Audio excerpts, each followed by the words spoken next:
y'all, it's Chimdi. So I have learned nothing. I have learned nothing from the other two videos that I made where I talked about relationships and about wanting a man and being ready for a man and why am I single? How could it be? How could it be that I'm single? Nothing has changed. Nothing has changed, okay? Because here's what I realized. The reason why I thought about making this video is because I watched the one where I said that I was now accepting applications for a man. Because I was like, girl, what a great title. Because I don't know what you're talking about. And I'm curious to know what you said in this video. So I go back and I watch the video. And literally what I say, which I've now learned is terrible, a terrible way of looking at things. But literally what I say is my number one commitment is my spiritual growth. Relationships support spiritual growth. I want to be in a relationship for the end of spiritual growth. And I listened to The Power of We, which is a Thomas Hubel audiobook situation with Sounds True.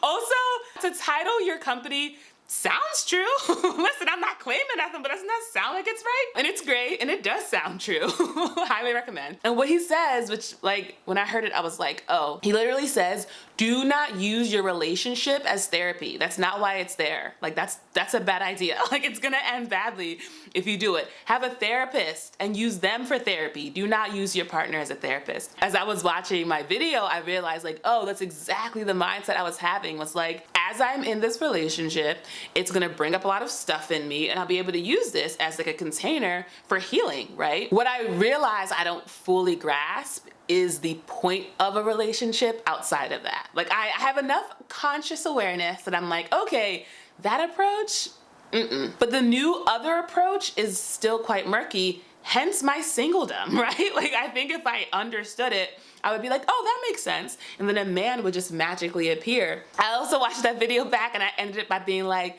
still only looking for men, but ladies, maybe give it a couple years. Unfortunately, nothing has changed. I still would like a man. So sorry about that, ladies. But hey, I'm only halfway through my healing trauma journey. Catch me in 2024. You never know. But yeah, I just thought it was so interesting that like, I still am like, what is the point, you know? And I think I get it in terms of like, no, I don't get it. Because right now I live with my sister, so I see the benefits of living life with another person. Like it's so awesome not paying rent, having food in the fridge, having someone to talk to. Like I fully get it. And I feel like with a relationship, you get the added benefit of sex. But other than that, I'm like, why am I, like what? So let me know in the comments, honestly, like what's going on? Like if you're in a healthy relationship, if other people, not if you think your relationship is healthy, because you could be wrong. If other people have commented and they've been like, wow, you have such a beautiful relationship. What's going on in there? Tell me, let me know. What are y'all doing? What are y'all doing? Why is it worth it? I would genuinely, truly, I would genuinely love to know. But also, the reason I'm making this video is because in the other one, I'm like, listen, 2022 is the year I get a man, you know? And then I got a man in 2022. It was a 3-month relationship, but it was a good time for the most part. And so I'm like, oh, if I just say things, I was really understanding the power of my declarations. I was like, if I just say something, if I declare 2023 is the year I get engaged, it could happen. But the thing is, you really want to know the why, because you don't want to be engaged for the sake of being engaged. Like I have a friend who, she was engaged. I don't know how long her relationship was and how long the engagement was, but suffice to say that was not the man for her and she ended up breaking the engagement. And so it's not just being engaged for the sake of being engaged. And I think with our culture, there's so much like, we don't really explain, like we don't really fill out the details of like, this is why you should be married. It's like, okay, but can I get like a little bit more specificity? And it's like, no, it's just like a thing to want. And you're like, okay, I get it. And I think with a lot of things that we are told to want, there's all these underlying beliefs and things that we're projecting onto the experience or the resource or whatever else. And that's what we really want. So we see that a lot with money, where it's like, oh, I want money. And it's like, why? Because money is a means to an end. Money is just paper. Money is just digits in a bank account, right? It doesn't have any value but the value you give it. So when you really ask someone like, oh, why do you want to be rich? They'll be like, I want freedom, I want security, I want love, like they want other stuff, and they think the money will be a shortcut. And I remember I went to this dope party this weekend, and it was in this big old house. And I remember thinking, as I was like in the bathroom, that was like, if I could have a bathroom like that, it would be so cool.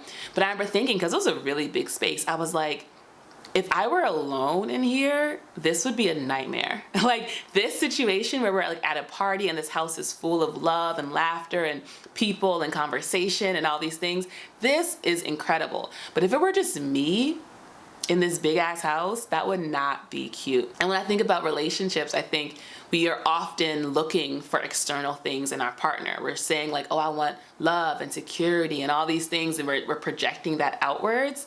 And I'm just like, no, I think I wanna figure out how to connect to God and get that directly and not need any intermediaries.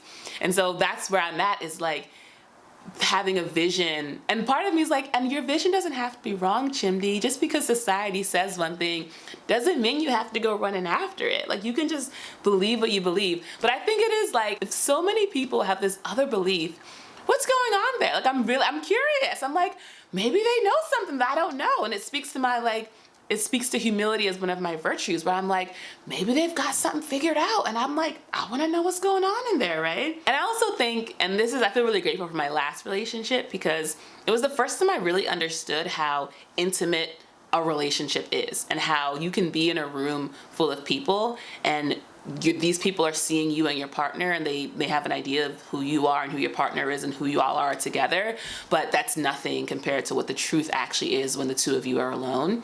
And so I think, because I have experienced that, I recognize like, yeah, there are all these mysteries, there are all these unknown things that can only come to light, that can only be realized when you're actually in the situation.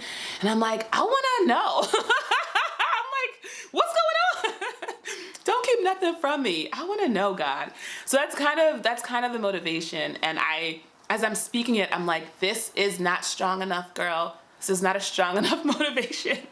This is not a strong enough motivation for a relationship. So I don't know if I see 2023 being the year where there is a significant shift in that. But I also think it's the kind of thing where, and we hear this so many times, we know this is the case with a lot of things that we hold really tightly. It's like when we let go and we're like, honestly, I think it's fine. It's honestly fine either way. Like with that energy and that attitude of non-attachment, that's when you can allow these things to come into your life, because the intensity of you holding it is no longer blocking it from you. And so maybe this is exactly the path, which is one of like, yeah, I'm curious, but also I don't think there's a point. I really don't think there's a point. So if it comes, cool. If not, cool.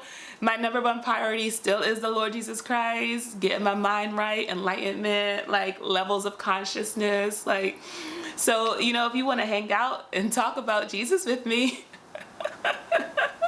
dope. But I'm gonna be doing it anyway. So your presence isn't gonna shift how I'm spending my time anyway. Yeah. Also, what I love as I'm making this YouTube video, because for a while, I really wanted to grow my channel. Like that was really important to me. And I'm realizing how much you literally can do whatever and say whatever and put it on the internet, and it does not matter. Not that it doesn't matter. Like you should put out love. Like ideally put out love, right? Put out goodness into the universe. But in just the grand scheme, it's fine. Like it's just like not a big deal. It's just not a big deal. So just want to share that with y'all. Thank you, Patreon people. Yeah, let me know in the comments, like I said, if you're in a good relationship, how's that going? Do you recommend it? And if you're hot and you want to date me, slide into my DMs. Yeah, okay, I think that's it. Bye.